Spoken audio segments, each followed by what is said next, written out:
வீட்டிலேயே எளிதாக கிடைக்கக்கூடிய இந்த சோற்று கற்றாழையை பயன்படுத்தி நம்ம ஹோம்மேடு கண்டிஷனர் எப்படி செய்கிறது அப்படின்னு தான் பார்க்க போகிறோம். அதற்கு தேவை நமக்கு ஒரு கற்றாழை மடல் வீட்டிலேருந்து எடுத்துக்கலாம்.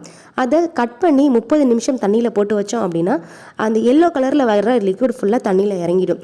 அது நம்ம ஸ்கின்னில் படக்கூடாது, ஒரு விதமான அரிப்பை ஏற்படுத்தும். அது ஃபுல்லாக இறங்கினதுக்கு அப்புறம் அந்த கற்றாழையிலிருந்து ஜெல்லை மட்டும் எடுத்துக்கலாம். கற்றாழையோட ஜெல்லை 7 முறை தண்ணியில் கழுவி எடுத்துக்கலாம்.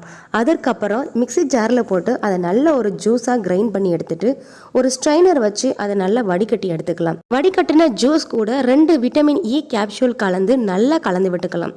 இப்போ நமக்கு தேவையான ஹோம்மேட் கண்டிஷனர் ரெடி. இந்த கண்டிஷனரை நம்ம தலைக்கு குளித்த பின்னாடி தலை ஈரமாக இருக்கும்போதே தலையில் ஸ்கேல்பிலிருந்து முடியோட நுனி வரைக்கும் தடவிக்கலாம்.